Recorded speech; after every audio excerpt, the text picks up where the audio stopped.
So welcome dear student. यहाँ कुछ important type के क्वेश्चन पर बात करते हैं जो कि सिंपल हार्मोनिक मोशन से रिलेटेड है।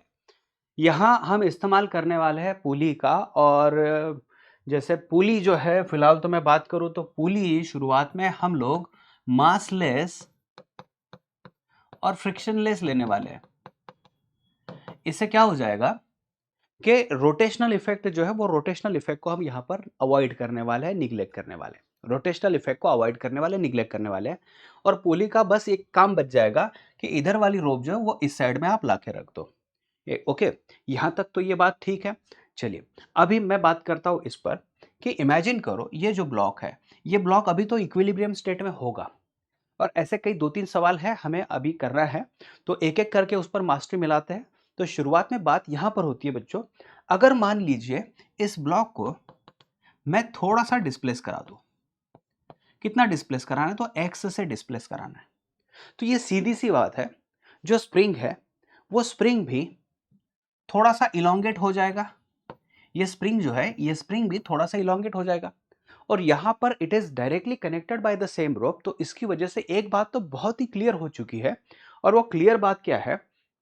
जितना डिस्प्लेसमेंट इसका हुआ है, जैसे मैं इसको x1 मान के चलता हूं और इसको x2 मान के चलता हूं, तो मुझे सीधे सीधे दिख रहा है x1 is equal to x2। x1 और x2 दोनों के दोनों मुझे सेम दिख रहे हैं, तो कोई दिक्कत ही नहीं है यहाँ पर। ठीक है, x1 और x2 दोनों के दोनों यहाँ पर सेम है। चलिए, अभी x2 के बारे में बात करता हूं। अगर स्प्रिंग पर बात करूं, स्प्रिंग के बारे में बात करूं, तो स्प्रिंग का जो रिस्टोरिंग फोर्स होता है वो होता है -kx। तो -kx, तो -k और x2 डाल देता हूं। सही है। स्प्रिंग का जो रिस्टोरिंग फोर्स होता है वो होता है -kx। तो यहां पर x2 इलोंगेशन है, तो -kx2। तो x2 की जगह पर आप लिख दो Fr divided by that -k, ये डाल दिया। तो यहां पर रख देता हूं बच्चों में minus restoring force divided by k। और ये x1 यहां पर ऐसे ही रख दिया है। ठीक है, यहां तक तो चल रहा है। लेकिन ऐसा हुआ है, क्योंकि ये सेम ही कनेक्शन है, तो अभी अगर इस समय इस पर टेंशन T है, तो यहां पर भी बच्चों टेंशन T ही होना चाहिए। Because as it is connected by the same rope, तो अगर इस ब्लॉक पर अभी टेंशन T है, तो यहां पर भी टेंशन T ही होना चाहिए। तो x1 can be equal to minus ये टेंशन डिवाइडेड बाय k। फिलहाल देखिए, हमें टाइम पीरियड निकालना है, तो टाइम पीरियड के लिए मैं टी नॉट रख देता हूं और टेंशन के लिए मैं टी का इस्तेमाल करता हूं। ठीक है, तो अभी क्या होगा? देखिए, इसको नीचे डिस्प्लेस किया है, ब्लॉक के बारे में बात करना है, तो ब्लॉक को मैंने x1 से डिस्प्लेस किया और उस पर जो फोर्स है ऊपर की डायरेक्शन में। तो इसकी वजह से जब हम इसको छोड़ देते हैं तो ये ऑसिलेट होने वाला है, क्योंकि force is negative of displacement. तो ये अगर ऑसिलेट होता है तो टेंशन की जगह पर मैं रख दूंगा mass into acceleration. Mass into acceleration, और ये डिवाइडेड बाय के। तो x1 आ गया। ठीक है, तो यहां पर देखिए a is equal to minus K by M's time x1। तो हमें सिस्टम के बारे में अगर बात करें, तो देखिए ये कनेक्टेड टू स्प्रिंग है, लेकिन ब्लॉक तो यहां पर कनेक्शन में है। देखिए, ये बहुत ही सिंपल सा कॉन्सेप्ट है, मैं इसीलिए आपको थोड़ा सा डिटेल में एक्सप्लेन करा रहा हूं, क्योंकि मुझे थोड़े आगे वाले कॉन्सेप्ट जो है वो थोड़े हाइयर साइड में, तो उस पर मुझे बात करनी है। तो बेसिकली मुझे आगे वाले जो पार्ट है उस पर बात करनी है, इसी वजह से मैं इस चीज को थोड़ा अंडरस्टैंड कराने के लिए अलग से ले रहा हूं। तो मैंने जो स्टेप फॉलो किया वो स्टेप्स एक बार समझ लो। मैंने बोला ये x1 से डिस्प्लेस किया, तो ये स्प्रिंग x2 से इलोंगेट हुआ। हालांकि आप डायरेक्टली बोल सकते हो x1 और x2 दोनों के दोनों सेम है, लेकिन मैंने फिर भी बोला कि नहीं, ठीक है, चलो x1 is equal to x2 में दे देता हूं। तो अभी अगर x2 के बारे में बात करें, तो ये स्प्रिंग x2 से इलोंगेट हुआ, मतलब स्प्रिंग के अंदर रिस्टोरिंग फोर्स डेवलप हुआ। तो स्प्रिंग के बारे में बात करूं तो Fr restoring force is minus के टाइम्स x2। तो माइनस के टाइम्स x2, तो x2 को मैंने माइनस Fr बाई के रख दिया। But as it is connected by the same string, तो अगर इस समय इस ब्लॉक, इस रोप पर टेंशन T है, इस समय अगर रोप पे टेंशन T है, तो सेम टेंशन यहां पर भी होनी चाहिए। मतलब रिस्टोरिंग फोर्स के इक्वल और अपोजिट यहां पर फोर्स मिल रहा है, तो मैं रिस्टोरिंग फोर्स को भी टेंशन से रिप्लेस कर सकता हूं। अच्छा, यहां तक तो आया, लेकिन मैं यहां पर अगर बात करूं, तो ब्लॉक को नीचे डिस्प्लेस कराया है और टेंशन ऊपर है, तो इसकी वजह से क्या होने वाला है? Force is opposite to that of displacement. ये ब्लॉक ऑसिलेट करने वाला है, तो इस ब्लॉक के पास एक्सेलरेशन है, तो मैं लिख देता हूं ma। इसको रीअरेंज करने के बाद कुछ इस तरीके से मिल गया। a इक्वल टू होता है negative omega square times x। तो x या x1 जो भी लिखना है। तो ओमेगा की वैल्यू मिल गई मुझे square root K by M. तो इससे पता चल रहा है T is equal to twice by square root M by K. आप बोलोगे सर ये तो बहुत ही सिंपल था, अगर ऐसे ही ले लेते कि जो स्प्रिंग है, स्प्रिंग से ये डायरेक्ट ही कनेक्टेड ब्लॉक है तो कोई दिक्कत ही नहीं था। यस, आप ऐसे भी ले सकते हो, तो इसका time period twice by root M by K ही आता। ठीक है, यही है सही तरीका। तो फिर हमने इतना लंबा क्यों लिया? तो आपको थोड़ी प्रोसीजर समझानी थी, वो प्रोसीजर समझाने के लिए अब जाके थोड़ा हम लोग हायर साइड पे जाने की कोशिश करते हैं, नेक्स्ट साइड पे आते हैं। नेक्स्ट में क्या करना है, मैंने सिचुएशन को ऐसे दे दिया। अभी क्या होगा, अभी तो यहां स्प्रिंग कनेक्टेड नहीं है, तो बच्चों थोड़ा पुली से रिलेटेड मैं बेसिक पार्ट दे दूं, तो यहां पुली वापस से वही चीज हो रही है, मासलेस। मैं थोड़ा पुली के बारे में आपको समझा दूं, तो पुली पर अगर यहां पर टेंशन टी है, यहां पर भी टेंशन टी है, तो बच्चों ऊपर होता है टेंशन 2T। ये एक पॉइंट जो मुझे बताना है। दूसरी चीज अगर बताओ, ये पुली है और अगर पुली को मैं थोड़ा नीचे खींचता हूं, देखो समझ में आ रहा है, तो पुली को अगर मैं नीचे खींचता हूं, चले समझ लीजिए यहां पर ये दो पार्ट्स है। अगर अगर पुली का डिस्प्लेसमेंट नीचे है या ऊपर है, मान लीजिए यहां से पुली, इस लेवल से पुली नीचे आती है, तो मैं नीचे आती है मतलब यहां पर दिखा देता हूं इसको, पुली यहां पर आई है, तो पुली अगर XP से डिस्प्लेस हुई है, तो ये रोप में भी कहीं ना कहीं x1 चेंज हुआ होगा और इसमें भी x2 चेंज हुआ होगा। तो पुली से related XP is equal to होता है x1 plus x2 divided by 2। ये आपको ध्यान में रखना है। अगर पुली इस तरीके से दिखाई है, तो पुली का डिस्प्लेसमेंट इज इक्वल टू, पुली के साइड में दो रोप लगाया है, तो इन दो रोप्स में अगर मैं बात करूं तो x1 और प्लस x2 डिवाइडेड बाई 2।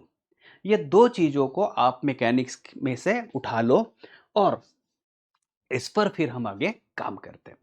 अभी क्या करना होगा, कैसे सिंप्लीफाई करते हैं? तो मैं अगर बात करूं यहां पर, तो ये पुली है, ये रोप तो फिक्स्ड है, तो फिक्स्ड होने की वजह से x1 की वैल्यू मैं 0 डलवा दूंगा यहां पर, और यहां पर जो होगा, यहां पर जो ब्लॉक कनेक्टेड है, तो अगर इसको डिस्प्लेस करा दिया मैंने किससे, तो इसको x2 बोल देते हैं, तो पुली में भी डिस्प्लेसमेंट हो जाएगा, तो पुली का डिस्प्लेसमेंट है XP। इन दोनों में रिलेशन क्या है, तो XP is equal to x1 plus x2 divided by 2। जो पार्ट फिक्स होता है उसका डिस्प्लेसमेंट आपको 0 करवाना है, उसमें कोई चेंजेस नहीं दिखाना है। या आप लॉज ऑफ मोशन में पुलीज से रिलेटेड कॉन्सेप्ट में समझ सकते हो, जो कि कॉन्स्ट्रेंट से रिलेटेड थे। अभी x1 तो 0 है, तो x1 अगर 0 है तो XP is equal to x2 divided by 2 आ गया, तो x2 is equal to twice of XP आ चुका है। तो चलिए ये एक फॉर्मूला है। अभी क्या करते हैं, x2 is equal to twice of XP। XP जो है XP जितना नीचे आएगा उतना ही स्प्रिंग में इलोंगेशन हो जाएगा। तो स्प्रिंग का इलोंगेशन जो है, जितना पुली नीचे आया उतना स्प्रिंग में इलोंगेशन हुआ होगा। अच्छा, जितना इलोंगेशन हुआ होगा उतना रिस्टोरिंग फोर्स उसमें आ गया, तो माइनस K टाइम्स XP आ गया। तो आप XP की जगह पर minus restoring force divided by जो था K लिख दिया। चलो, minus 2 times restoring force divided by K, ये आ गया x2। फिर अभी रिस्टोरिंग फोर्स कितना है, तो स्प्रिंग को नीचे खींचने वाली ताकत कितनी लग रही है, तो मैंने पहले ही बता दिया। जैसे अगर इस समय खींचने के बाद इस समय में अगर यहां पर टेंशन T है, तो यहां पर भी टेंशन T लगेगा, यहां पर भी टेंशन T लगेगा, तो पुली पर टेंशन T और टेंशन T नीचे आया, मतलब यहां ऊपर टेंशन कितना है 2T, तो उतना ही स्प्रिंग को मिल गया। मतलब आप सीधे सीधे बोल सकते हो -2 इंटू स्प्रिंग पर जो फोर्स, स्प्रिंग को इलोंगेट करने वाला जो फोर्स है, वो फिलहाल के समय में कितना है, तो ये जो 2T है इतनी ही ताकत से स्प्रिंग पर फोर्स लगने वाला है, और स्प्रिंग उतने फोर्स को बैलेंस करने की कोशिश करेगा। तो FR की जगह पर 2T डाल देते हैं और ये डिवाइडेड बाय K, तो -4T बाय K। तो इसी वजह से अभी क्या हुआ, ये टेंशन जो है, तो देखिए ब्लॉक ये जो है इसको हमने कितने से x2 से डिस्प्लेस कराया था और टेंशन ऊपर की ओर है, फोर्स और डिस्प्लेसमेंट अपोजिट है। तो अभी इसमें क्या हो जाएगा, ये सिस्टम ऑसिलेट करेगी, ऑसिलेट कर दिया तो इस ब्लॉक के पास एक्सेलरेशन ए होगा, मतलब टेंशन को आप एम ए से रिप्लेस करा सकते हो। तो ए की वैल्यू आ गई है माइनस के डिवाइडेड बाय 4m, है ना, into x2, A equal to K divided by 4m into x2। तो ये ओमेगा स्क्वायर के साथ में अगर मैच कराते हो तो ओमेगा की वैल्यू आ गई square root K bye 4m। और फिर टाइम पीरियड जो कि टी नॉट मैंने दिखाना था, टाइम पीरियड टी नॉट, इसके पहले में क्या दिखाया मैंने, यस टाइम पीरियड बच्चों टी नॉट दिखाना था। तो time period T naught is equal to twice by square root, this is 4m by K. इस 4 को बाहर ला दो, 2 आ जाएगा, तो ये 4 पाई हो गया रूट m बाय के। बस ये एक तरीका होता है, ये एक तरीका है बताने का यहाँ पर कि किस तरीके से इस सिस्टम का टाइम पीरियड मिला है। चलो आगे बढ़ते हैं, आगे बढ़ते ये एक और सिस्टम मैंने डाल दिया। फिर वापस से मुझे यही चीज बतानी है बच्चों कि देखिए यहाँ पर, तो यहाँ अगर टेंशन T है, तो यहाँ अगर टेंशन T है तो यहाँ पर टेंशन कितना होगा, 2T होने वाला है। ठीक है, 2T होने वाला है। तो अगर रिवर्स प्रोसेस कराते, क्योंकि ब्लॉक तो यहाँ पर है तो मैं ब्लॉक से शुरुआत कर दूंगा, तो ब्लॉक से शुरुआत कर दूंगा। तो अगर मैं ऐसे बोलूं कि नीचे अगर टेंशन T है तो ऊपर टेंशन T/2 होगा और यहाँ पर टेंशन T/2 होगा। ठीक है, ये एक चीज। दूसरी चीज, अगर पुली XP से नीचे आती है तो नीचे अगर आती है, तो पुली अगर XP से नीचे आती है, XP से नीचे आती है, तो मैं यहाँ पर x1 और यहाँ पर x2 दिखा दूंगा। तो XP is equal to x1 plus x2 divided by 2। हालांकि मैंने आपको बोला जो फिक्स्ड रिजिड फिक्स पार्ट है, फिक्स स्ट्रिंग है, तो उसका आप डिस्प्लेसमेंट या फिर एक्सटेंशन 0 रख दो, तो x2 की वैल्यू 0 रख दो, तो यहाँ पर XP इज इक्वल टू आ जाएगा x1 डिवाइडेड बाय 2। ठीक है, तो x1 is equal to twice of XP, तो x1 is equal to twice of XP मैंने डलवा दिया। अच्छा अभी क्या होगा ना, ये जो ब्लॉक है ये ब्लॉक पुली के नीचे कनेक्टेड है, तो मैं इसको XP is equal to x1 by 2 रख देता हूं, XP is equal to x1 by 2 रख देता हूं। अच्छा अभी x1 के बारे में बात करते हैं, तो x1 पर बात करते हैं। तो यहां तो टेंशन बच्चों T था, तो यहां का टेंशन T/2 था, इस हिसाब से अगर बात करें तो टेंशन T/2 था। उसके अलावा ये x1 से इलोंगेट हुआ है, तो आप x1 के बारे में क्या लिख सकते हो, ये जो स्प्रिंग है ये स्प्रिंग x1 से नीचे आया, तो स्प्रिंग का फोर्स जो है, रिस्टोरिंग फोर्स जो है Fr इक्वल टू माइनस के टाइम्स x1 होगा। तो x1 की जगह पर आप माइनस Fr बाई के लिख सकते हो, और ये 2 जो था वैसे ही।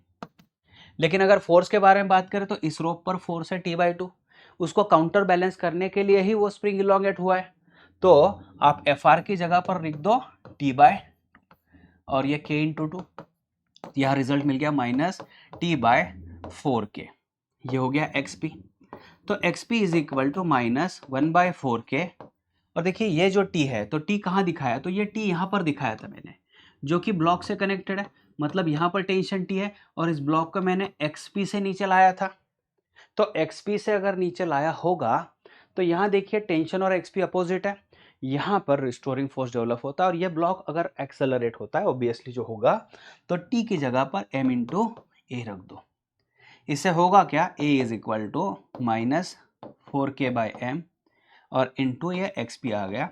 आप इसको A equal to negative omega square के साथ में मैच करा दो, तो ओमेगा की वैल्यू रूट 4K बाय, तो time period T0 twice pi by omega which is m by 4K आ गया। तो 4 आउट ऑफ रूट निकल गया, तो pi root m by K value मिलने वाली है। ये समझ में आ रहा है बच्चों? तो ये पुली की 3 अलग-अलग केसेस है जिसको आपको समझना है, ध्यान में रखना है। ओके?